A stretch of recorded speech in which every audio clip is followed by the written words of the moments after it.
ਗੁਰਦਿਆਲ ਸਿੰਘ ਜੀ ਦਾ ਲਿਖਿਆ ਨਾਵਲ ਆਨ ਭਾਗ 13ਵਾਂ।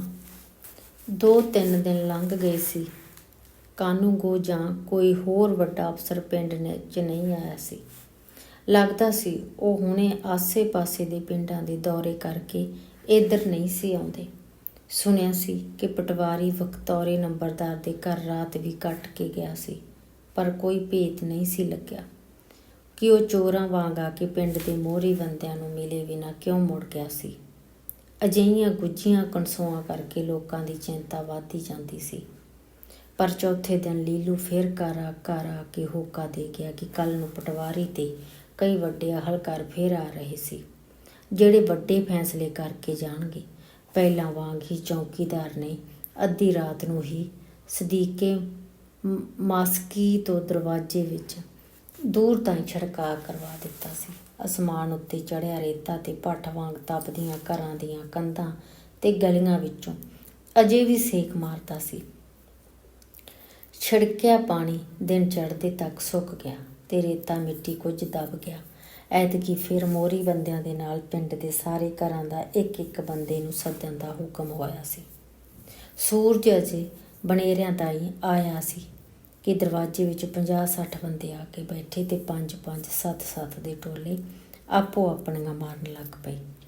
ਕੋਈ ਕਹਿੰਦਾ ਸੀ ਸਰਕਾਰ ਸੌਣੀ ਦੀ ਬਿਜਾਈ ਖਾਤਰ ਕੋਈ ਮਦਦ ਦੇਣ ਬਾਰੇ ਸੋਚ ਰਹੀ ਸੀ ਅਤੇ ਅਫਸਰ ਇਹੋ ਗੱਲ ਦੱਸਣ ਆ ਰਹੇ ਹਨ। ਪਰ ਬਹੁਤਿਆਂ ਦਾ ਖਿਆਲ ਸੀ ਕਿ ਹਾੜੀ ਬੀਜਣ ਲਈ ਤੇ ਘਰੇ ਵਰਤਣ ਲਈ ਰੱਖੇ ਕਣਕ, ਛੋਲੇ ਤੇ ਸਰੋਂ ਵੀ ਸਰਕਾਰ ਨੇ ਉਹਨਾਂ ਕੋਲ ਨਹੀਂ ਸੀ ਰਹਿਣ ਦੇਣੀ। ਜਿੰਨੇ ਮੂੰਹ ਓਨੀਆਂ ਹੀ ਗੱਲਾਂ, ਪਰ ਪੱਕਾ ਪਤਾ ਕਿਸੇ ਨੂੰ ਨਹੀਂ ਸੀ ਕਿ ਕੀ ਹੋਣ ਵਾਲਾ ਸੀ। ਲੱਸੀਆਂ ਵੇਲੇ ਤੱਕ ਲੋਕ ਉਡੀਕਦੇ ਰਹੇ, ਪਰ ਕੋਈ ਅਫਸਰ ਨਹੀਂ ਬੋੜਿਆ। ਧਿਆਨੇ ਖਾਖੜ ਜੈਲੇ ਤੇ ਗਰਨੈਲੇ ਵਰਗੇ ਬੜਬੋਲੇ ਲੀਲੂ ਨੂੰ ਬੁਰਾ ਭਲਾ ਕਹਿਣ ਲੱਗ ਪਏ। ਤੂੰ ਕੱਲ੍ਹ ਦੀ ਦੁੰਬ ਚੱਕੀ ਫਿਰਦਾ ਹੈ, ਅੱਜ ਤੜਕੇ ਫਿਰ ਹੋਕਰੇ ਮਾਰਦਾ ਫਿਰਦਾ ਸੀ। ਪਹਿਲਾਂ ਪਟਵਾਰੀ ਤੋਂ ਪੱਕਾ ਪਤਾ ਕਰ ਲੈਂਦਾ। ਬਾਈ ਉਹ ਆਉਣਗੇ ਕਦੋਂ? ਖਬਰੇ ਆਉਣਗੇ ਵੀ ਕਿ ਨਹੀਂ? ਅਫਸਰ ਤਾਂ ਆਪ ਤਾਂ ਕਿਸੇ ਨੂੰ ਪੁੱਛ ਦੱਸ ਕੇ ਆਉਂਦੀਆਂ। ਇਹਨਾਂ ਨੂੰ ਕੀ ਲੋੜ ਹੈ ਪਤਾ ਕਰਨ ਦੀ? ਇੱਦਾਂ ਤਾਂ ਉਹ ਹਿਸਾਬ ਹੈ ਬਾਈ, ਹੁਕਮ ਦਾ ਡੰਡਾ ਚੜੋ। ਇਹਨੂੰ ਚਪੜਾਸਪਣੇ ਦੀ ਹਨੂੰਮਾਨ ਵਾਲੀ ਪੂਛ ਹੀ ਨਹੀਂ ਟਿਕਣ ਦਿੰਦੀ। ਜਿਵੇਂ ਅੱਗ ਲਾ ਕੇ ਉਹਨੇ ਰਾਵਣ ਦੀ ਲਾਂਕਾ ਹੀ ਫੂਕਤੀ ਸੀ। ਇਹ ਕਿਹੜਾ ਉਹ ਤੋਂ ਘੱਟ ਹੈ? ਉਵੇਂ ਜਿਵੇਂ ਬੇੜਿਆਂ 'ਚ ਅੰਗਾਰ ਸੁੱਟਦਾ ਇਹ ਤੁਰਿਆ ਫਿਰਦਾ। ਅਫਸਰਾਂ ਦਾ ਵੱਡਾ ਐਡੀ ਕਾਂਗ। ਉਹ ਪਤੰਦਰੋਂ ਮੈਨੂੰ ਕੋਈ ਨੈਣੀ ਜਾਣਿਓ। ਮੈਂ ਤਾਂ ਜਿਵੇਂ ਅਫਸਰ ਹੁਕਮ ਕਰੀ ਜਾਂਦੇ ਹੈ ਉਵੇਂ ਗਾਹਾਂ ਤੁਹਾਨੂੰ ਦੱਸੀ ਜਾਣਾ। ਮੇਰੀ ਜਿਹੜੀ ਡਿਊਟੀ ਹੈ ਉਹ ਮੈਂ ਵਜਾਉਣੀ ਹੀ ਹੈ। ਹੋਰ ਮੈਨੂੰ ਕਿਹੜਾ ਇਲਹਾਮ ਹੁੰਦੇ ਆ ਬਾਈ ਕਿਹਨੇ ਕਦੋਂ ਆਉਣਾ? ਲੀਲੂ ਨੇ ਅਕੇਵੇਂ ਨਾਲ ਕਿਹਾ ਤੇ ਫਿਰ ਮੋਢੇ ਤੋਂ ਮੁੱਕਾ ਲਾ ਕੇ ਆਪਣੀ ਖੱਲ ਦੀ ਜੁੱਤੀ ਝਾੜਨ ਲੱਗ ਪਿਆ। ਗਿਆਨੋਂ ਤੋਂ ਉਹਦੇ ਜੁੱਤੀ ਝਾੜਨ ਦੀ ਵਜ੍ਹਾ ਬਰਦਾਸ਼ਤ ਨਹੀਂ ਹੋਈ। ਤੂੰ ਦੱਸਦਾ ਹੈ ਕਿ ਨਹੀਂ? ਤੂੰ ਹੁਕਮ ਝਾੜਦਾ ਸਰਕਾਰ ਦਾ ਵੱਜ ਤੇ ਹੁਕਮ ਝਾੜਨ ਦਾ ਨਸ਼ਾ ਜਾਨੀ ਹੁੰਦੇ ਪਹਿਲੇ ਤੋੜ ਦੀ ਦਾਰੂ ਵਰਗਾ। ਤੇਰੇ ਕੋਈ ਸਾਰੇ ਤੇਰੇ ਅੰਦਰ ਤਾਂ ਜਾਨੀ ਹਾਕਮ ਬੋਲਦੇ ਆ, ਅੰਗਰੇਜ਼ੀ ਟੋਪ ਵਾਲੀ ਸਰਕਾਰ ਤੇ ਤੁਰਲੇ ਵਾਲੀ ਪੁਲਿਸ ਜਾਨੀ ਉਹ ਬੋਲਦੀ ਆ ਬਾਈ। ਹੋਰ ਤੂੰ ਜੁੱਤੀਆਂ ਮੌਕੇ ਨਾਲ ਐਵੇਂ ਤਾਂ ਨਹੀਂ ਝਾੜਦਾ ਜੰਨ ਚੜ੍ਹਨ ਵਾਲਿਆਂ ਕੋਲ। ਲੀਲੂ ਸਾਰਿਆਂ ਦੇ ਨਾਲ ਹੀ ਝਗੜ ਸਕਦਾ ਹਮੇਸ਼ਾ ਵਾਂਗ ਇੱਕ ਵਾਰੀ ਜਵਾਬ ਦੇ ਕੇ ਉਹ ਮੁੜ ਕਿਸੇ ਦੇ ਨੇੜੇ ਨਹੀਂ ਸੀ ਹੋਇਆ ਤੇ ਪੋਚਵੀਂ ਪੱਗ ਸੂਤ ਕਰਦਾ ਪਿੰਡੋਂ ਵਾਰ-ਵਾਰ ਮੰਡੀ ਵਾਲੇ ਪਹੇ ਵੱਲ ਤੁਰਦਾ ਬਾਹਰਲੇ ਘਰਾਂ ਦੀਆਂ ਰੂੜੀਆਂ ਕੋਲ ਜਾ ਖੜੋਤਾ ਤੇ ਬਿੰਗਤ ਰਿੰਗੀ ਪਹੀ ਤੋਂ ਉੱਡਣ ਵਾਲੀ ਧੂੜ ਵਿੱਚੋਂ ਦੀ ਆਉਣ ਵਾਲੇ ਹਲਕਾਰਾਂ ਨੂੰ ਅੱਡੀਆਂ ਚੁੱਕ ਦੇਖਣ ਲੱਗ ਪਿਆ। ਪਰ ਦੂਰ ਤੱਕ ਕੋਈ ਬੰਦਾ ਨਹੀਂ ਸੀ ਦਿਸਦਾ ਤੇ ਨਾ ਹੀ ਕੋਈ ਘੋੜਸਵਾਰ। ਲੋਕਾਂ ਦੀਆਂ ਆਰਾਂ ਤੋਂ ਅੱਖੀਆਂ ਉਹ ਮੁੜ ਕੇ ਸੱਥ ਵਾਲੇ ਦਰਵਾਜ਼ੇ ਵਿੱਚ ਨਹੀਂ ਸੀ ਮੁੜਨਾ ਚਾਹੁੰਦਾ। ਇਸ ਕਰਕੇ ਮੰਡੀ ਵਾਲੀ ਪਹੀ ਪੈ ਕੇ ਸੂਏ ਦੇ ਪੁਲ ਤਾਈਂ ਤੁਰਿਆ ਗਿਆ। ਸੂਏ ਦੇ ਪੁਲ ਤੋਂ ਉਹਨੂੰ ਕੁਝ ਝੋਲਾ ਜਿਹਾ ਪਿਆ, ਜਿਵੇਂ ਖਾਸੀ ਦੂਰ ਘੋੜਿਆਂ ਦੇ ਪੌੜਾਂ ਨਾਲ ਗਵਾਰ ਉੱਠ ਰਿਹਾ ਹੋਵੇ। ਸੱਜੇ ਹੱਥ ਕੰਨ ਤੋਂ ਪੱਗ ਦਾ ਲੜਾ ਪਾਸੇ ਕਰਕੇ ਕੰਨ ਸਿੱਧਾ ਪਹੇ ਵੱਲ ਕਰ ਲਿਆ। ਸਿਰਫ ਗਰਦ ਹੀ ਨਹੀਂ ਸੀ ਉੱਠ ਰਹੀ, ਘੋੜਿਆਂ ਦੀਆਂ ਟੱਪਾਂ ਦੀ ਧਮਕ ਵੀ ਉੱਚੀ ਹੁੰਦੀ ਜਾ ਰਹੀ ਸੀ। ਕੁਝ ਚਿਰ ਮਗਰੋਂ ਜਦੋਂ ਸੰਘਣੀ ਧੂੜ ਵਿੱਚੋਂ ਘੋੜ ਸਵਾਰ ਆਉਂਦੇ ਦਿਸੇ ਤਾਂ ਉੱਥੋਂ ਹੀ ਪਿੰਡ ਵੱਲ ਮੁੜ ਕੇ ਧੜੱਕੇ ਲੱਗ ਤੁਰਿਆ। ਉਹ ਉੱਚੀ ਉੱਚੀ ਕੂਕ ਕੇ ਸਾਰੇ ਪਿੰਡ ਨੂੰ ਸੁਣਾਉਣਾ ਚਾਹੁੰਦਾ ਸੀ ਕਿ ਅਹਲਕਾਰ ਆ ਗਏ, ਪਰ ਯਤਨ ਕਰਨ ਦੇ ਬਾਵਜੂਦ ਉਹਦੇ ਸੰਗੋਂ ਆਵਾਜ਼ ਹੀ ਨਹੀਂ ਨਿਕਲ ਰਹੀ। ਭੱਜਦਾ ਜਦੋਂ ਪਿਛਾਂਹ ਮੁੜ ਕੇ ਦੇਖਦਾ ਤਾਂ ਸਾਹ ਸੁੱਤੇ ਜਾਂਦੇ। ਫਿਰ ਜਦੋਂ ਦਰਵਾਜ਼ੇ ਤੱਕ ਪਹੁੰਚਾ ਉਦੋਂ ਤਾਈਂ ਘੋੜਸਵਾਰ ਡੇਰਾ ਲੰਘ ਕੇ ਪਿੰਡ ਅੰਦਰ ਆ ਗਏ ਸਨ। ਸਾਰਾ ਤਾਣ ਲਾ ਕੇ ਇਕੱਠੇ ਹੋਏ ਬੰਦਿਆਂ ਨੂੰ ਬਾਂਹ ਉੱਚੀ ਕਰਕੇ ਇਸ਼ਾਰਿਆਂ ਨਾਲ ਇੰਨਾ ਹੀ ਸਮਝਾ ਸਕਿਆ ਕਿ ਅਫਸਰ ਪਿੰਡ ਵਿੱਚ ਆ ਗਏ ਸਨ। ਆਪ ਉਹ ਧਰਮਸ਼ਾਲਾ ਕੋਲ ਥਮਲੇ ਦੇ ਉੱਲੇ ਖੜੋ ਕੇ ਮੁੜ ਪੱਗ ਠੀਕ ਕਰਨ ਲੱਗ ਪਿਆ। ਜਦੋਂ ਤਾਈਂ ਘੋੜੇ ਉਹਦੇ ਨੇੜੇ ਆਏ ਉਦੋਂ ਤੱਕ ਉਹ ਸੰਭਲ ਕੇ ਉਹਨਾਂ ਦੇ ਨਾਲ ਤੁਰਦਾ ਸਾਰੇ ਅਹਲਕਾਰਾਂ ਨੂੰ ਸਲਾਮ ਬੁਲਾਉਂਦਾ, ਜਿਵੇਂ ਖਿੱਚ ਤੁੱਕ ਕੇ ਉਹਨਾਂ ਨੂੰ ਦਰਵਾਜ਼ੇ ਤੱਕ ਲੈ ਆਇਆ। ਅਹਲਕਾਰਾਂ ਨੂੰ ਦੇਖ ਕੇ ਸਾਰੇ ਬੰਦੇ ਖੜੇ ਹੋ ਗਏ। 3 ਅਫਸਰ ਤੇ 2 ਸਿਪਾਹੀ, ਕੁੱਲ 5 ਬੰਦੇ ਸਨ। ਉਹਨਾਂ ਦੇ ਘੋੜਿਆਂ ਤੋਂ ਉੱਤਰ ਤਾਈਂ ਲੀਲੂ ਦੇ ਮੁੰਡਿਆਂ ਨੇ ਪਟਵਾਰਖਾਨੇ ਦੇ ਮੂਹਰੇ 3 ਟੁੱਟੀਆਂ ਭੱਜੀਆਂ ਕੁਰਸੀਆਂ ਤੇ ਉਹਨਾਂ ਤੋਂ ਕੁਝ ਮਗਰ ਮੰਜਾ ਵੀ ਢਾਹ ਦਿੱਤਾ ਸੀ। ਜਦੋਂ ਅਫਸਰ ਕੁਰਸੀਆਂ ਵੱਲ ਆਏ ਤਾਂ ਉਹਨਾਂ ਤਿੰਨਾਂ ਦੇ ਘੋੜੇ 2 ਸਿਪਾਹੀਆਂ ਤੇ ਲੀਲੂ ਨੇ ਫੜ ਲਏ, ਜਿਨ੍ਹਾਂ ਵਿੱਚੋਂ ਇੱਕ ਅਫਸਰ ਤਾਂ ਉਹੀ ਸੀ ਜਿਹੜਾ ਪਟਵਾਰੀ ਤੇ ਕਾਨੂੰਗੋ ਦੇ ਨਾਲ ਆਇਆ ਸੀ, ਪਰ 2 ਦੇ ਕੱਪੜੇ ਲੀੜੇ ਦੇਖ ਕੇ ਲੱਗਦਾ ਸੀ ਕਿ ਉਹ ਵੱਡੇ ਅਹਲਕਾਰ ਸਨ।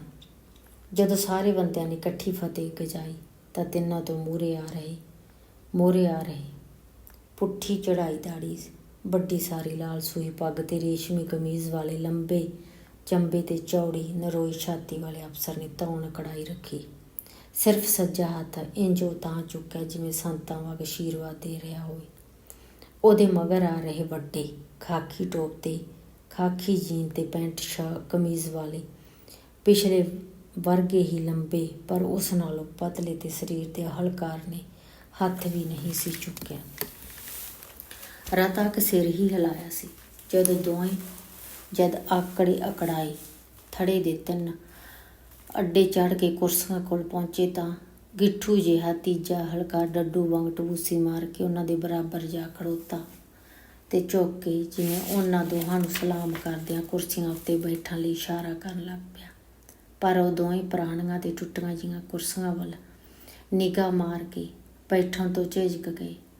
ਲੀਲੂ ਘੋੜਿਆਂ ਦੀਆਂ ਲਗਾਮਾਂ ਸਿਪਾਹੀਆਂ ਨੂੰ ਫੜਾ ਕੇ ਪਟਵਾਰਖਾਨੇ ਦੀ ਕੋਠੜੀ ਦੇ ਨੇੜੇ ਜਾ ਖੜੋਤਾ ਸੀ।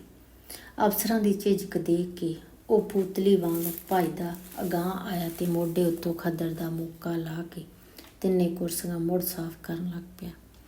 ਪਰ ਦੋਵੇਂ ਅਫਸਰ ਫਿਰ ਵੀ ਖੜੋਤੇ ਰਹੇ। ਤੁਮ ਲੋਗ ਬੈਠ ਜਾਓ ਭਾਈ, ਅੰਗਰੇਜ਼ੀ ਟੋਪੀ ਵਾਲਾ ਜਦੋਂ ਬੋਲਿਆ ਤਾਂ ਲੱਗਿਆ ਜਿਵੇਂ ਲੱਕੜ ਦਾ ਪੁਤਲਾ ਬੋਲਦਾ ਹੋਵੇ। ਨਾ ਉਹਨੇ ਧੌਣ ਹਿਲਾਈ ਨਾ ਹੱਥ, ਸਿਰਫ ਮੂੰਹ 'ਚ ਹੀ ਰੋਹਦਾਰ ਭਰੀ ਆਵਾਜ਼ ਹੀ ਸੁਣੀ।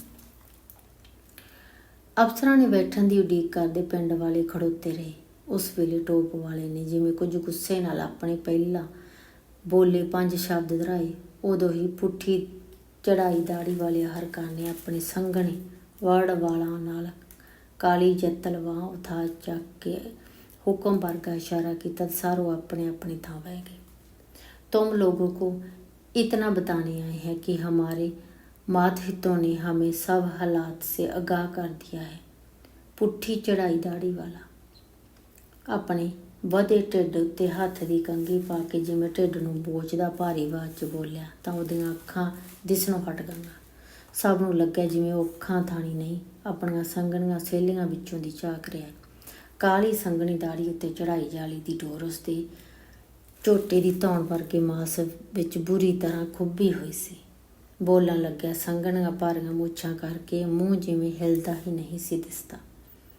अब हम आपको इतना ही बताने आए हैं कि सिर्फ चौकीदारों के बारे में तो कुछ सोचा जा सकता है, मगर अभियाना और मालिया माफ़ नहीं किया जा सकता। जे सरकार का फैसला है, आप लोग ये बात अच्छी तरह समझ लें।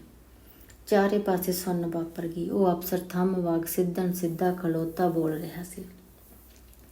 अब हम आगे के गांव में जाना है। पटवारी कानों को उस गांव में पहुंच चुके हैं। हमारे पास फालतू वक्त नहीं है। जो कहना हो 2 मिनट में कहो। कुछ पल सुन वापरी रही, पर सम्मर ते देवा एक दूजे ना रह करके उठ के खड़े हो गए। ਪਹਿਲਾਂ ਉਹਨਾਂ ਨੇ ਹੱਥਾਂ ਵਿੱਚ ਫੜੀਆਂ ਖੂੰਡੀਆਂ ਸਣੇ ਹੱਥ ਮੱਥੇ ਨੂੰ ਲਾਏ। ਫਿਰ ਸੰਮਨ ਸਿੰਘ ਤੇ ਨਾਹਲਕਾਰਾਂ ਵੱਲ ਝਾਕ ਕੇ ਪੁੱਠੀ ਚੜਾਈ ਦਾੜੀ ਵਾਲੇ ਵੱਲ ਨਿਗਾਹ ਟਿਕਾਉਂਦਿਆਂ ਧੀਮੀ ਆਵਾਜ਼ 'ਚ ਬੋਲਣ ਲੱਗ ਪਿਆ। ਬੋਲਦਿਆਂ ਉਹਨੇ ਰਤਾ ਚੁੱਕ ਕੇ ਦੋਵੇਂ ਹੱਥਾਂ ਵਿੱਚ ਕੁੱਟੀ ਖੂੰਡੀ ਦਾ ਸਹਾਰਾ ਲਿਆ ਰੱਖਿਆ। ਹਜ਼ੂਰ, ਆਪ ਸਾਡੇ ਮਾਈ ਬਾਪ ਹੋ ਤੇ ਆਪ ਜੀ ਸਾਰੀ ਹਾਲਤ ਤੋਂ ਵਾਕਿਫ ਹੋ। ਐਤਕੀ ਜੋ 13ਵੀਂ ਸਾਡੇ ਨਾਲ ਹੋਈ ਹੈ ਉਹ ਮੇਰੀ 75 ਸਾਲ ਦੀ ਉਮਰ ਵਿੱਚ ਪਹਿਲਾਂ ਮੈਂ ਕਦੇ ਨਹੀਂ ਸੁਣੀ ਸੀ। ਜ਼ਹਿਰ ਖਾਣ ਨੂੰ ਕਿਸੇ ਕੋਲ ਪੈਸਾ ਨਹੀਂ। ਆਪ ਜੀ ਨਗਰ ਦੀ ਹਾਲਤ ਉੱਤੇ ਰਹਿਮ ਕਰੋ। ਅਭਿਆਨਾ ਜਾਂ ਹਾਲੀ ਮਾਮਲਾ ਦੇਣ ਦੀ ਕਿਸੇ ਨੂੰ ਵੀ ਪਹੁੰਚ नहीं है जनाब। सरदार साहब ने इन सारी बातों पर गौर करने के बाद ही अपना फैसला तुम लोगों को सुनाया है, इसलिए आप समझने की कोशिश करें। टोप वाले ने हाकमाना लहाजे विच आखिरी गल कही तो दोवें वड्डे अफसर कुछ चिर खड़ोते बंदियां दियां टट्ठियां जिहियां पग्गां खद्दर दे कुड़तियां ते रुखे चेहरिਆਂ ਵੱਲ ਝਾਕਦੇ ਰਹੇ। आप कुछ रहम करो हजूर, सम्मन फिर बोलिया। बुजुर्गवार, तुम्हें कम सुनाई देता है क्या? टोप वाला रता गुस्से ना बोलिया। जब आपको साहिब बहादुर ने आखिरी फैसला सुना दिया है तो फालतू बात क्यों करते हो? कोई और बात हो तो कहो, वरना हमारा वक्त जाया मत करो, हमें जल्दी आगे जाना है। सामण कुछ गहरियां नज़रां नाल उन्हां वल झाकदा रहे, बोलिया नहीं। हजूर, होर बात ਸਾਡੇ ਕਰਨ ਵਾਲੀ ਕਿਹੜੀ ਰਹਿ ਗਈ? ਐਤਕੀ ਰਤਾ ਮੁਸ਼ਕਲ ਨਾਲ ਖੂੰਡੀ ਸਹਾਰੇ ਖੜਾ ਦੇਵਾ ਰਤਾ ਕੰਮ ਦੀ ਆਵਾਜ਼ 'ਚ ਬੋਲਿਆ। ਜਦੋਂ ਆਪ ਨੂੰ ਦੱਸ ਦਿੱਤਾ ਹੈ ਕਿ ਪਿੰਡ 'ਚ ਕਿਸੇ ਕੋਲ ਵੀ ਪੈਸਾ ਨਹੀਂ ਤੇ ਦੂਤ ਤੇ ਦੱਸਣ ਵਾਲਾ ਰਹਿ ਕੀ ਗਿਆ। ਆਪ ਜੀ ਸਾਡੀ ਹਾਲਤ ਉੱਤੇ ਰਹਿਮ ਕਰੋ। ਦੋਵੇਂ ਅਫਸਰਾਂ ਨੇ ਆਪੋਂ ਵਿੱਚ ਅੱਖਾਂ ਮਲਾਈਆਂ ਤੇ ਬਾਹੂ ਤਾਈ ਅੱਗੜ ਪਿੱਛੜ ਥੜੇ ਤੋਂ ਇੰਝ ਉਤਰ ਗਏ ਜਿਵੇਂ ਹੋਰ ਕੁਝ ਸੁਣਨਾ ਉਹਨਾਂ ਦੀ ਸ਼ਾਨ ਦੇ ਖਿਲਾਫ ਹੋਵੇ। ਨਾਲ ਹੀ ਉਹਨਾਂ ਨੇ ਤੀਜੇ ਅਫਸਰ ਨੂੰ ਪਤਾ ਨਹੀਂ ਇਸ਼ਾਰੇ ਨਾਲ ਕੀ ਕਿਹਾ। ਉਹ ਜਿੱਥੇ ਖੜਾ ਸੀ ਉੱਥੇ ਹੀ ਖੜਾ ਰਿਹਾ। ਦੋਵੇਂ ਅਫਸਰਾਂ ਦੇ ਹੇਠ ਉਤਰਨ ਲਈ ਹੀ ਸਾਰਿਆਂ ਨੂੰ ਅਚਵੀ ਲੱਗ ਗਈ। ਕਈ ਉੱਠ ਕੇ ਖੜੇ ਹੋਣ ਲੱਗੇ ਤੇ ਜ਼ਿਲ੍ਹੇਦਾਰ ਨੇ ਇਸ਼ਾਰਾ ਕਰਕੇ ਸਭ ਨੂੰ ਬਿਠਾ ਦਿੱਤਾ।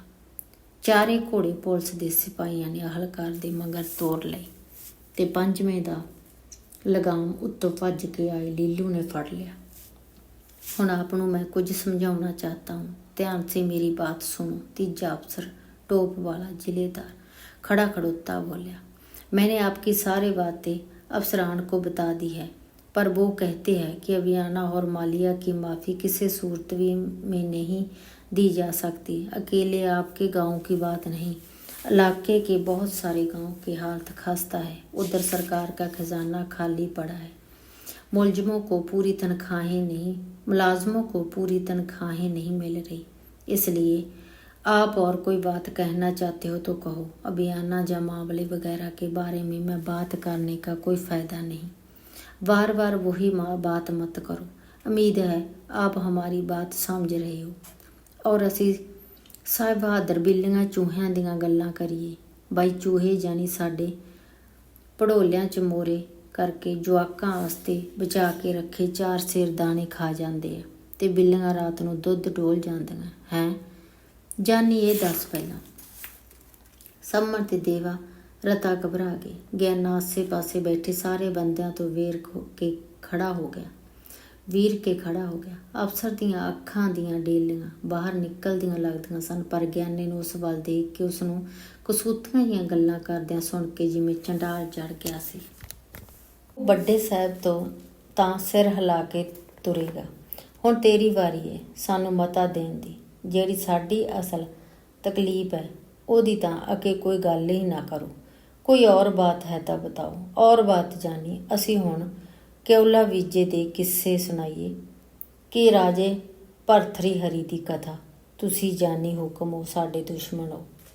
ਗੱਲਾਂ ਦੇਖ ਕੇ ਉਹੀ ਕਰਦੇ हैं, जे जानी गल्लां नहीं करते ਤਾਂ। तुम बैठ जाओ बाबा, आराम से बैठ जाओ। ਜਦੋਂ ਤੁਹਾਨੂੰ ਖੜੇ ਦੀ ਗੱਲ ਨਹੀਂ ਸੁਣਦੀ ਤਾਂ ਬੈਠੇ ਦੀ ਕੀ ਸੁਣੂਗੀ। ਇਹ ਸਾਡੇ ਦੋ ਮੋਤਵਾਰ ਬੰਦਿਆਂ ਨੂੰ ਤਾਂ ਜਾਨੀ ਵੱਡੇ ਅਹਲਕਾਰਾਂ ਨੇ ਕੀੜੀਆਂ ਵਾਂਗੂ ਝਾੜ ਕੇ ਪਰੇ ਵਗਾ ਮਾਰਿਆ। ਹੁਣ ਪਿੱਛੇ ਰਹਿ ਗਿਆ ਤੂੰ ਕਿਹਨੇ ਜਾਨੀ ਕੋਈ ਹੋਰ ਬਾਤ ਕਰੋ। ਹੋਰ ਬਾਤ ਕੀ ਟਰੇ ਕੀ ਕਰੀਏ ਜਦੋਂ ਤੁਸੀਂ ਸੁਣਦੇ ਹੀ ਨਹੀਂ ਹੈ। ਜੇ ਜਾਨੀ ਸਰਕਾਰ ਸਾਡੀਆਂ ਤਕਲੀਫਾਂ ਨਹੀਂ ਸੁਣੂ ਤਾਂ ਹੋਰ ਅਸੀਂ ਧਰਮਰਾਜ ਦੇ ਦਰਬਾਰ 'ਚ ਜਾ ਕੇ ਦੱਸਾਂਗੇ ਬਾਈ ਸਾਡੇ ਨਾਲ ਕੀ ਕੀ ਹੁੰਦਾ ਰਿਹਾ। ਜਿੱਥੇ ਧਰਤੀ ਤੇ ਤੂੰ ਜਾਨੀ ਸਾਨੂੰ ਕੱਲਿਆ ਸੀ ਜਨਮ ਦੇ ਕੇ ਹੈਂ। ਗੱਲਾਂ ਦੇਖ ਓਏ ਕੀ ਕਰਦੇ ਆ ਤੁਸੀਂ ਜਾਨੀ ਅਫਸਰ ਹੋ ਕਿ ਜਮਦੂਤ ਹੋ ਹੈਂ। ਸੰਮਣ ਖੁੰਡੀ ਦੇ ਇਸ਼ਾਰੇ ਨਾਲ ਗਿਆਨੀ ਨੂੰ ਚੁੱਪ ਕਰਾਉਣ ਦਾ ਯਤਨ ਕਰਦਾ ਰਿਹਾ, ਪਰ ਗਿਆਨਾ ਸਿੱਧਾ ਜੈਲਦਾਰ ਵੱਲ ਝਾਕਦਾ ਰਿਹਾ। ਅਫਸਰ ਘਬਰਾ ਗਿਆ ਲੱਗਦਾ ਸੀ। ਮੱਥੇ ਤੇ ਆਏ ਪਸੀਨੇ ਨੂੰ ਡੱਬੀਆਂ ਵਾਲੇ ਰੁਮਾਲ ਨਾਲ ਪੂੰਝਦਾ ਉਹ ਗਿਆਨੇ ਤੋਂ ਨਜ਼ਰ ਬਚਾਉਣ ਦੀ ਕੋਸ਼ਿਸ਼ ਲੱਗ ਰਿਹਾ ਸੀ। ਗਿਆਨਿਆ ਬਹਿ ਜਾ ਭਾਈ, ਐਵੇਂ ਕਮਲ ਨਾ ਕੋਟਿਆ ਕਰ। ਸੰਮਣ ਨੇ ਧੀਮੀ ਆਵਾਜ਼ 'ਚ ਉਹਨੂੰ ਸਮਝਾਉਣ ਦਾ ਯਤਨ ਕੀਤਾ, ਪਰ ਗਿਆਨੇ ਨੇ ਉਹਦੀ ਗੱਲ ਸੁਣੀ ਹੀ ਨਹੀਂ। ਬੈਠੋ ਬਾਬਾ ਬੈਠੋ। ਖੱਬੇ ਹੱਥ ਨਾਲ ਚਿਹਰੇ ਤੋਂ ਮੁੜਕਾ ਪੂੰਝਦੇ ਜੈਲਦਾਰ ਨੇ ਸੱਜੇ ਹੱਥ ਦੇ ਇਸ਼ਾਰੇ ਨਾਲ ਗਿਆਨੀ ਨੂੰ ਠੰਡਾ ਕਰਨ ਦਾ ਯਤਨ ਕੀਤਾ, ਪਰ ਉਹ ਪਹਿਲਾਂ ਨਾਲੋਂ ਵੀ ਉੱਚੀ ਬੋਲਣ ਲੱਗ ਪਿਆ। ਕਿਉਂ ਬੈਠਾ ਬਾਈ ਜਾਨੀ, ਅਸੀਂ ਬੰਦੇ ਨਹੀਂ। ਸਾਡੇ ਪਿੰਡ ਦਾ ਮਾਮਲਾ, ਜੇ ਇੱਥੇ ਨਹੀਂ ਮੈਂ ਬੋਲੂੰ ਤਾਂ ਹੋਰ ਜਾਨੀ ਤੁਹਾਡੀ ਕਚਹਿਰੀ 'ਚ ਜਾ ਕੇ ਗਲ 'ਚ ਸਾਫਾ ਪਾ ਕੇ ਫਰਿਆਦ ਕਰੂੰ। ਉੱਥੇ ਤਾਂ ਜਾਨੀ ਦੁਆਨੀ ਪੁਆਲੀ ਦੇ ਥੋੜੇ ਚਪੜਾਸੀ ਦੇਲੀ ਨਹੀਂ ਟੱਪਣ ਦਿੰਦੇ। ਅਕੇ ਜਾਨੀ ਸਾਹਿਬ ਕਾਮ ਮੇ ਮਸ਼ਰੂਫ ਹੈ। ਉੱਥੇ ਸਾਹਿਬ ਕਾਮ ਮੇ ਮਸ਼ਰੂਫ ਹੈ ਤਾਂ ਇੱਥੇ ਜਾਨੀ ਕੋਈ ਹੋਰ ਬਾਤ ਕਰੋ। ਹੁਣ ਹੋਰ ਜਾਨੀ ਤੁਹਾਡੇ ਘੋੜਿਆਂ ਨੂੰ ਦੇਖ ਕੇ ਖੂਹ 'ਚ ਛਾਲ ਤਾਂ ਭਾਵੇਂ ਮਾਰੀਏ ਤੇ ਮਗਰੋਂ ਜਾਨੀ ਸਾਰਾ ਪਿੰਡ ਇਕੱਠਾ ਹੋ ਕੇ ਬਾਹਰ ਕੱਢ ਲਏ। ਤੁਸੀਂ ਵੱਡੇ ਅਹਲਕਾਰ ਤਮਾਸ਼ਾ ਦੇਖਣ ਨੂੰ ਘੋੜੇ ਖੂਹ ਕੋਲੇ ਰੋਕ ਲਓ। ਫਿਰ ਉੱਥੇ ਜਾਨੀ ਮਨ 'ਤੇ ਖੜੋ ਕੇ ਤੁਹਾਨੂੰ ਦੱਸੀਏ ਬਾਈ ਸਾਨੂੰ ਕੀ ਤਕਲੀਫ ਹੈ। ਇਹੋ ਗੱਲ ਹੋਈ ਨਾ ਫਿਰ ਕਿ ਜਾਨੀ ਹੋਰ ਗੱਲ ਹੈ ਕੋਈ ਤਾਂ। ਸਾਰੇ ਲੋਕ ਕਦੇ ਗਿਆਨੇ ਵੱਲ ਝਾਕਦੇ ਤੇ ਕਦੇ ਜੈਲਦਾਰ ਦੇ ਤੌਰ ਜਾਚਣ ਦੀ ਕੋਸ਼ਿਸ਼ ਕਰਦੇ। ਜ਼ਿਲ੍ਹੇਦਾਰ ਦਾ ਚਿਹਰਾ ਧੌਣ ਤੇ ਬਾਹਾਂ ਤੋਂ ਮੁੜਕਾ ਪੂੰਝਦਾ ਇੱਕ ਰੁਮਾਲ ਪੈਂਟ ਦੀ ਜੇਬ ਵਿੱਚ ਪਾ ਲੈਂਦਾ ਤੇ ਦੂਜਾ ਕੱਢ ਲੈਂਦਾ। ਇਕੱਠ ਵਿੱਚ ਬੈਠੇ ਬਹੁਤੇ ਬੰਦੇ ਗਿਆਨੇ ਨੂੰ ਬੋਲਦਾ ਸੁਣ ਕੇ ਦੰਦੀਆਂ ਪੀਂਦੇ ਉਹਨੂੰ ਹੋਰ ਚੱਕ ਦੇਣ ਲਈ ਗੁੱਝੇ ਇਸ਼ਾਰੇ ਕਰੀ ਜਾਂਦੇ। ਗਿਆਨੇ ਦੇ ਸਰੀਕੇ 'ਚ ਲੱਗਦੇ ਭਤੀਜੇ ਕਰਨੈਲ ਰੇਡੂ ਨੇ ਵੀ ਉਸ ਨੂੰ ਨਹੀਂ ਸੀ ਟੋਕਿਆ। ਉਹ ਨੀਵੀਂ ਪਾਈ ਬੈਠਾ ਪੁੰਜੇ ਨਹੁੰ ਨਾਲ ਘੋਰ ਕੰਡੇ ਵਾਹੀ ਜਾਂਦਾ ਸੀ। ਜਦੋਂ ਦੋ ਵੱਡੇ ਅਫਸਰ ਆਪਣੀ ਗੱਲ ਕਹਿ ਰਹੇ ਸਨ ਉਦੋਂ ਹੀ ਉਹਨੇ ਧੌਣ ਚੁੱਕ ਕੇ ਉਹਨਾਂ ਵੱਲ ਵੇਖਿਆ ਸੀ, ਪਰ ਘਬਰਾਇਆ ਨਹੀਂ ਸੀ ਤੇ ਉਹਨਾਂ ਦੀ ਜਾਣ ਮਗਰੋਂ ਤਾਂ ਕਿਸੇ ਦੀ ਗੱਲ ਹੀ ਨਹੀਂ ਸੀ ਗੌਲੀ। ਉਹਦੇ ਭਾਣੇ ਇਹ ਕੋਈ ਮਸਲਾ ਹੀ ਨਹੀਂ ਸੀ ਕਿ ਅਫਸਰਾਂ ਨਾਲ ਕੋਈ ਗੱਲ ਕੀਤੀ ਜਾਵੇ। ਅਚਾਨਕ ਸੰਮਣ ਤੇ ਦੇਵਾ ਗਿਆਨੇ ਦੀਆਂ ਗੱਲਾਂ ਨਾਲ ਮਾਹੌਲ ਵਿਗੜਦਾ ਵੇਖ ਕੇ ਆਪੋ ਆਪਣੀ ਥਾਂ ਬੈਠ ਗਏ ਸਨ। ਅਫਸਰ ਵੀ ਔਖਾ ਜਿਹਾ ਹੋਇਆ ਅੱਜ ਵੀ ਕਰਨ ਲੱਗ ਪਿਆ ਸੀ। ਗਿਆਨੇ ਨੂੰ ਜਟਕੀ ਬੋਲੀ 'ਚ ਬੋਲਦਿਆਂ ਸੁਣ ਕੇ ਨਾ ਉਹ ਕੋਈ ਉੱਤਰ ਦੇ ਸਕਦਾ ਸੀ ਤੇ ਨਾ ਹੀ ਚੁੱਪ ਰਹਿ ਸਕਦਾ ਸੀ। ਇੰਝ ਉਹਦੀ ਅਫਸਰੀ ਦੀ ਸ਼ਾਨ ਘਟਦੀ ਸੀ। ਸ਼ਾਇਦ ਇਸੇ ਕਰਕੇ ਵਾਰੋ ਵਾਰੀ ਦੋਵੇਂ ਪੈਰ ਚੱਕਦਾ ਧਰਦਾ ਮੂੰਹ ਵਿੱਚ ਹੀ ਪਤਾ ਨਹੀਂ ਕੀ ਬੁੜਬੜਾ ਕਰੀ ਗਿਆ। ਗਿਆਨਾ ਉਸ ਵੱਲ ਘੂਰ ਝਾਕਦਾ ਅਜੇ ਵੀ ਫਾਨੇ ਵਾਂਗ ਅੜਿਆ ਖੜੋਤਾ ਸੀ। ਸੁਣੋ ਬਾਬਾ ਮੇਰੀ ਬਾਤ ਸੁਣੋ। ਅਫਸਰ ਦੀ ਆਵਾਜ਼ ਕੰਬਣ ਲੱਗ ਪਈ ਸੀ। एक बार मैं फिर अफसरान से बात करके देखूंगा, शायद वो मान जाए। मेरी हमदर्दी आपके साथ है, आप इतकाद रखो। इतकाद रख गए जानी ਜਿਹੜੇ ਚੜੇ ਘੋੜ ਸਵਾਰ ਆਏ 2 ਮਿੰਟਾਂ 'ਚ ਸਾਨੂੰ ਜਾਨੀ ਸਾਰੇ ਪਿੰਡ ਨੂੰ ਝਾੜ ਕੇ ਤੁਰ ਗਏ। ਉਹਨਾਂ ਕੋਲੋਂ ਸਾਡੀ ਹਮਦਰਦੀ ਦੀ ਗੱਲ ਕਰਾਂਗੇ। ਤੁਹਾਡੀ ਸੁੱਕੀ ਹਮਦਰਦੀ ਨੂੰ ਜਾਨੀ ਥੈਲੀ 'ਤੇ ਪਾ ਕੇ ਚੱਟ ਗਏ ਕਿ ਰੋਟੀ ਨਾਲ ਦਾਲ ਦੇ ਦਾਂ ਖਾਈਏ। ਪਹਿਲਾਂ ਇਹ ਦੱਸ ਗੱਲਾਂ ਦੇਖ ਓਏ ਜਾਨੀ ਕੀ ਕਰਦੇ ਆ, ਗੱਲਾਂ ਕੀ ਕਰਦੇ ਆ ਤਾਂ। अच्छा बुजुर्गवार, जो हमने कहना था कह दिया, अब आगे आपकी मर्जी। सरकार के फैसले किसी के कहने पर बदले नहीं जा सकते। जो बात बड़े अफसरान आपको बता गए हैं अमल तो शायद उसी पर होगा। इसके बारे में मैं सिर्फ उनसे सिफारिश ही कर सकूँगा। अपनी मजबूरी के लिए आपसे माफ़ी का गुआस्तगार हूँ। बड़े अफसरान के साथ कई गाँवों में जाना है, इसलिए मुझे इजाज़त दीजिए। आपकी मेहरबानी। ਜਿਹੜੀ ਗੱਲ ਉਸਨੇ ਹਮਦਰਦੀ ਵਾਲੀ ਕਰਨੀ ਸੀ ਹੁਣ ਉਹ ਗੁੱਸੇ ਵਿੱਚ ਉਹ ਵੀ ਨਹੀਂ ਸੀ ਦੁਹਰਾਈ ਤੇ ਉਹ ਥੜੇ ਤੋਂ ਉਤਰ ਕੇ ਘੋੜੇ ਦੇ ਨੇੜੇ ਚਲਿਆ ਗਿਆ। ਲੀਲੂ ਨੇ ਧਰਮਸ਼ਾਲਾ ਦੇ ਬਾਹਰ ਡਾਹੀ ਤਖਤ ਪੋਸ਼ ਕੋਲ ਘੋੜਾ ਰੋਕ ਕੇ ਜ਼ਿਲ੍ਹੇਦਾਰ ਨੂੰ ਚੜ੍ਹਾ ਦਿੱਤਾ ਤੇ ਪਲਾਂ ਛਾਲਾਂ ਵਿੱਚੋਂ ਪਿੰਡੋਂ ਬਾਹਰ ਨਿਕਲ ਗਿਆ। ਮਗਰੋਂ ਗਿਆਨਾ ਜੋ ਮੂੰਹ ਆਇਆ ਬੋਲੀ ਗਿਆ। ਕਈ ਬੰਦੇ ਉਹਦੇ ਕਮਲਵਾ ਉੱਤੇ ਹੱਸਣ ਲੱਗ ਪਏ, ਪਰ ਸੰਮਣ ਤੇ ਦੇਵਾ ਉਹਦੀ ਬੋਲਬਾਨੀ ਉੱਤੇ ਦੁਖੀ ਸਨ। ਉਹ ਜਿਹੜੇ ਵੱਛਰੂ ਵਾਂਗ ਮੱਛਰ ਹੈ ਸਗੋਂ ਹੋਰ ਉੱਚੀ ਬੋਲਣ ਲੱਗ ਪਿਆ ਸੀ। ਅਖੀਰ ਜਦੋਂ ਸੰਮਣ ਨੇ ਉਹਨੂੰ ਆਪਣੀ ਥਾਂ ਬੈਠਣ ਲਈ ਕਿਹਾ ਤਾਂ ਉਹ ਹੋਰ ਛੱਤਣੀ ਚੜ੍ਹ ਗਿਆ। ਤੁਸੀਂ ਮੈਨੂੰ ਆਖੀ ਜਾਂਦੇ ਹੋ, ਉਹ ਜਿਹੜੇ ਜਮਦੂਤ ਬਣ ਕੇ ਸਾਰੇ ਪਿੰਡ ਨੂੰ ਟਿੱਡੀ ਪਲਪੀਹੀ ਸਮਝ ਕੇ ਤੁਰ ਗਏ, ਉਹਨੂੰ ਕੁਛ ਕਿਉਂ ਨਹੀਂ ਕਹਿੰਦੇ? ਇਹ ਭਲਾ ਜਾਨੀ ਕੋਈ ਗੱਲ ਬਣੀ? ਆ ਕੇ ਅਭਿਆਨਾਂ ਤੇ ਮਾਮਲਾ ਤੋਂ ਹਮ ਮਾਫ ਨਹੀਂ ਕਰ ਸਕਦੇ, ਹੋਰ ਅਜੇ ਦੇਖਾਂਗੇ। ਜਾਨੀ ਤੁਹਾਡੀ ਸੁਣੀ ਕੋਈ ਉਹਨਾਂ ਨੇ? ਪਾ ਕੇ ਗਲਾਂ 'ਚ ਸਾਫੇ ਆ ਖੜੋਤੇ ਉਹਨਾਂ ਦੀਆਂ ਅੜਦਲ 'ਚ। ਕਿਉਂ ਉਹ ਜਾਨੀ ਵੱਡੇ ਰੱਬ ਬਣ ਗਏ? ਮੈਂ ਤੁਹਾਡੇ ਮੂੰਹ ਨੂੰ ਚੁੱਪ ਕਰ ਗਿਆ। ਨਹੀਂ ਜਾਨੀ, ਇੱਥੇ ਹੀ ਢਾਹ ਕੇ ਰੱਖ ਕੇ ਕੰਨ ਤੇ ਗੜਾਸਾ ਐਸਾ ਘਸਾਉਂਦਾ ਬਈ ਜਾਨੀ 7 ਪੀੜ੍ਹੀਆਂ ਤਾਂ ਯਾਦ ਰੱਖਦੇ। ਜੇ 7 ਪੀੜ੍ਹੀਆਂ ਨਾ ਯਾਦ ਰੱਖਦੇ ਤਾਂ ਉਹ ਅਜੇ ਹੋਰ ਪਤਾ ਨਹੀਂ ਕੀ ਬੋਲਦਾ। ਪਰ ਜਦ ਉਹਦਾ ਪੋਤਾ ਕੈਲੂ ਉਹਨੂੰ ਸੱਦਣ ਆ ਗਿਆ, ਆਉਂਦਿਆਂ ਹੀ ਉਹਨੇ ਕਿਹਾ, ਬਾਬਾ ਘਰੇ ਮਾਮਾ ਤੇ ਇੱਕ ਹੋਰ ਬੰਦਾ ਆਏ ਬੈਠੇ ਆ, ਤੈਨੂੰ ਘਰੇ ਸੱਦਿਆ। ਚੱਲ ਚੱਲ ਆਉਣਾ ਮੈਂ ਤੇਰੇ ਮਗਰੇ। ਮਗਰੇ ਕਦੋਂ? ਉਹ ਤਾਂ ਕਹਿੰਦੇ 30 ਕਾਲ ਅਸੀਂ ਹੁਣੇ ਮੁੜਨਾ। ਆਪਦੇ ਬਾਬੇ ਨੂੰ ਸੱਦ ਕੇ ਲਿਆ। ਚੱਲ ਫਿਰ ਚੱਲ। ਗਿਆਨ ਇਕੱਠ 'ਚ ਬਾਹਰ ਨਿਕਲ ਕੇ ਮੁੰਡੇ ਦੇ ਮਗਰੇ ਜਾਂਦਾ, ਹੋਰ ਪਤਾ ਨਹੀਂ ਕੀ ਕੁਝ ਬੋਲਦਾ ਰਿਹਾ। ਕਿਸੇ ਨੂੰ ਸਮਝ ਨਹੀਂ ਆਈ। ਗਿਆਨੇ ਦੇ ਜਾਣ ਮਗਰੋਂ ਸੰਮਣ ਉੱਠ ਕੇ ਖੜਾ ਹੋਇਆ ਤਾਂ ਸਾਰੇ ਇੱਕ ਵਾਰ ਫਿਰ ਚੁੱਪ ਹੋ ਗਏ। ਸੰਮਣ ਦਾ ਰੂਪਦਾਰ ਭਰਮਾ ਚਿਹਰਾ ਉਦਾਸੀ ਨਾਲ ਭਰਿਆ ਤੁਆਖਿਆ ਗਿਆ ਸੀ, ਪਰ ਬੋਲ ਸਥਿਰ ਸੀ।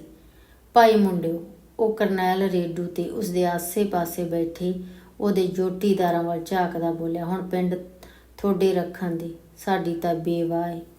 ਹੁਣ ਜੋ ਹੋ ਉਹ ਸਭ ਨੂੰ ਪਤਾ। ਅਸੀਂ ਤਾਂ ਖੁੰਡਾਂ ਦੇ ਸਹਾਰੇ ਜੋਗੇ ਰਹਿ ਗਏ।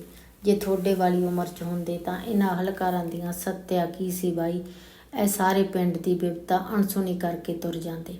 ਰੇਡੂ ਦੇ ਨਾਲ ਬੈਠਾ ਦਲੌਰ, ਜਿਹੜਾ ਹੁਣ ਤਾਈਂ ਜੀਭ ਤੇ ਉਂਗਲਾਂ ਲਾ ਕੇ ਮੁੱਛਾਂ ਨੂੰ ਵੱਟ ਦੇ ਗਿਆ ਸੀ, ਅੱਗ ਦੇ ਭੜੂਕੇ ਵਾਂਗ ਉੱਠ ਕੇ ਖੜਾ ਹੋ ਗਿਆ। ਖਰਮੀ ਆਵਾਜ਼ 'ਚ ਬੋਲਿਆ, ਅਸੀਂ ਤਾਂ ਤੁਹਾਨੂੰ ਉਹਦੇ ਹੀ ਆਖੀ ਜਾਂਦੇ ਹਾਂ ਬਾਈ, ਸਿੱਧੀ ਉਂਗਲ ਨਾਲ ਕਦੇ ਘਿਓ ਨਹੀਂ ਨਿਕਲਿਆ। ਸਿੱਧੀ ਕੀ ਟੇਢੀ ਨਾਲ ਵੀ ਨਹੀਂ ਨਿਕਲਦਾ। ਪੋਹ ਮਾਗਜ਼ ਤਾਂ ਖੁਰਚਣੇ ਨਾਲ ਹੀ ਕੱਢਣਾ ਪੈਂਦਾ। ਤੁਸੀਂ ਭਾਲਦੇ ਹੋ ਆਪਦੇ ਜ਼ਮਾਨੇ ਵਾਲੀਆਂ ਗੱਲਾਂ, ਜਦੋਂ ਸਿੱਧੇ ਰਾਜੇ ਦੇ ਦਰਬਾਰ 'ਚ ਜਾ ਖੜੋਂਦੇ ਸੀ ਤੇ ਉਹਦੇ ਨਾਲ ਘਰਦਿਆਂ ਅੱਗੋਂ ਗੱਲਾਂ ਕਰ ਲੈਂਦੇ ਸੀ। ਸਾਊ ਤਾਂ ਉਹ ਵੀ ਨਹੀਂ ਸੀ। ਰਾਜੇ ਤੇ ਹਲਕਾਰ ਕੀ ਹੋਈ ਜਿਹੜੇ ਲੋਕਾਂ ਦੇ ਹਮਦਰਦ ਹੋਣ, ਬਸ ਅੰਗਰੇਜ਼ਾਂ ਵਰਗਾ ਚਤਰ ਨਹੀਂ ਸੀ। ਹੁਣ ਰਾਜਾ ਤਾਂ ਕੈਦ ਕਰਕੇ ਅੰਗਰੇਜ਼ਾਂ ਨੇ ਭੇਜਤਾ ਰੱਬ ਦੀਆਂ ਜੜ੍ਹਾਂ 'ਚ ਤੇ ਰਾਜ ਬਾਗ ਸਾਂਭ ਲਿਆ ਆਪ। ਆਹ ਜਿਹੜਾ ਕੋਈ ਬਿਉਂਡ ਅਫਸਰ ਦਾੜੀ 'ਚ ਛਿੱਕਲਾ ਚੜ੍ਹਾ ਕੇ ਆਇਆ ਸੀ, ਇਹਦੇ ਢਿੱਡ 'ਚ ਆਵਾਜ਼ ਅੰਗਰੇਜ਼ ਦੀ ਨਿਕਲਦੀ ਸੀ, ਰਾਜੇ ਦੀ ਨਹੀਂ। ਹੁਣ ਤਾਂ ਚਾਚਾ ਸੰਮਣਾ ਜਿਉ ਜੀਵਾ ਹੈ ਉਹੋ ਜਿਹੀਆਂ ਓਲਾਂ ਕਰਨਾ ਪਊ। ਕੇਰਾਂ ਸਾਨੂੰ ਖੁੱਲ੍ਹੀ ਛੁੱਟੀ ਦਿਓ, ਫਿਰ ਦੇਖੋ ਕਿਹਦਾ 37-20 ਹੁੰਦਾ ਹੈ। ਉਹ ਸਕਤੇ ਦਾ ਤਾਂ ਇਹੀ ਹੁੰਦਾ ਨਾ, ਮਾੜੇ ਦਾ ਤਾਂ 3 20 ਤਾਂ ਵੀ 100 ਲਿਖ ਕੇ ਬਾਣੀਆਂ ਘਰ ਨੂੰ ਮੋੜ ਦਿੰਦਾ। ਇਹਦਾ ਤਾਂ ਤੁਹਾਨੂੰ ਸਾਰਿਆਂ ਨੂੰ ਪਤਾ ਹੈ। ਕਰਨੈਲ ਉਹਦੇ ਮੂੰਹ ਵੱਲ ਝਾਕਦਾ ਗੰਭੀਰ ਹੋ ਕੇ ਦੀ ਗੱਲ ਸੁਣਦਾ ਰਿਹਾ, ਬੋਲਿਆ ਨਹੀਂ। ਸਿਆਣੇ ਬੰਦਿਆਂ ਨੇ ਉਹਦੇ ਚਿਹਰੇ ਦੇ ਹਾਵ ਭਾਵ ਜਾਤਣ ਦਾ ਯਤਨ ਕੀਤਾ, ਪਰ ਕਿਸੇ ਨੂੰ ਭੇਤ ਨਹੀਂ ਲੱਗਿਆ। ਪਹਿਲੋਂ ਵੀ ਉਹ ਮਨ ਦੀ ਗੱਲ ਕਦੇ ਬਾਹਰ ਨਹੀਂ ਸੀ ਆਉਣ ਦਿੰਦਾ। ਚੰਗਾ ਭਾਈ, ਹੁਣ ਅੱਗਾ ਚੌੜਾ ਤੇ ਪਿੱਛਾ ਸਾਡਾ, ਅਸੀਂ ਨਹੀਂ ਹੁਣ ਬੋਲਦੇ, ਜਿਵੇਂ ਤੁਹਾਨੂੰ ਸੂਤ ਲੱਗਦਾ ਕਰ ਲਓ, ਸੰਮਣ ਨੇ ਧੀਮੀ ਆਵਾਜ਼ 'ਚ ਕਿਹਾ। ਆਹ ਤਾਂ ਨਾ ਹੋਈ ਗੱਲ। ਦਲਹੌਰ ਦੇ ਪਿਛਲੇ ਪਾਸੇ ਬੈਠੇ ਗਿੱਲਾਂ ਦੇ ਭੋਲੇ ਨੇ ਕਰਾਰ ਨਾਲ ਕਿਹਾ, ਹੁਣ ਫਿਰ ਤੁਸੀਂ ਜਹੌਰੇ ਦੇਖਿਓ ਸਾਡੇ ਵੀ, ਸਾਨੂੰ ਤਾਂ ਤੁਹਾਡਾ ਹੁਕਮ ਹੀ ਚਾਹੀਦਾ ਬਾਬਾ ਜੀ। ਭੋਲੋ ਨੇ ਆਪਣੀਆਂ ਕੈਂਚੀਆਂ ਨਾਲ ਤਿੱਖੀਆਂ ਕੀਤੀਆਂ ਮੂਛਾਂ 'ਤੇ ਹੱਥ ਫੇਰਦਿਆਂ ਨਾਗ ਵਰਗੀਆਂ ਕਾਲੀਆਂ ਸ਼ਾਖਾਂ ਸੰਭਣ ਦੇ ਭਾਰੇ ਚਿੱਟੇ ਦਾੜੇ 'ਤੇ ਟਿਕਾਉਂਦਿਆਂ ਕਿਹਾ ਤਾਂ ਸਾਰੇ ਉਸ ਵੱਲ ਝਾਕੇ। ਕਰਨੈਲ ਨੇ 3-4 ਉਹਦੇ ਨਾਲ ਪਿਆਲੇ ਦੇ ਸੀਰੀ ਦਲਹੌਰ, ਸੁਰਜਨ, ਮੱਲ ਤੇ ਜੈਲੂ ਭੋਲਾ ਉੱਠ ਕੇ ਚੁੱਪ ਚਪੀਤੇ ਤੁਰ ਗਏ। ਜਦੋਂ ਸੰਮਣ ਦੇਵਾ ਤੇ ਇਕੱਠੇ ਹੋਏ ਪਿੰਡ ਦੇ ਬੰਦਿਆਂ ਨੇ ਉਹਨਾਂ ਨੂੰ ਮਸਤ ਹਾਥੀਆਂ ਵਾਂਗ ਤੁਰਦਿਆਂ ਵੇਖਿਆ ਤਾਂ ਕਈਆਂ ਦੇ ਦਿਲ ਦਹਿਲ ਗਏ। ਉਸੇ ਵੇਲੇ ਬਾਕੀ ਦਾ ਇਕੱਠ ਵੀ ਵਿਚਰਨ ਲੱਗ ਪਿਆ। ਕਈ ਗਵਾਂਢੀ 2-2 4-4 ਦੀਆਂ ਟੋਲੀਆਂ ਘਰਾਂ ਨੂੰ ਮੁੜਦੇ ਇੱਕ ਦੂਜੇ ਨੂੰ ਇਹੋ ਪੁੱਛਦੇ ਦਿਸਦੇ ਰਹੇ ਕਿ ਇਹ ਤੂੰ ਪਿੱਛੋਂ ਹੁਣ ਕੀ ਪਾਣਾ ਵਰਤੂ, ਪਰ ਇਸ ਸਵਾਲ ਦਾ ਜਵਾਬ ਕਿਸੇ ਕੋਲ ਨਹੀਂ ਸੀ। ਧੰਨਵਾਦ।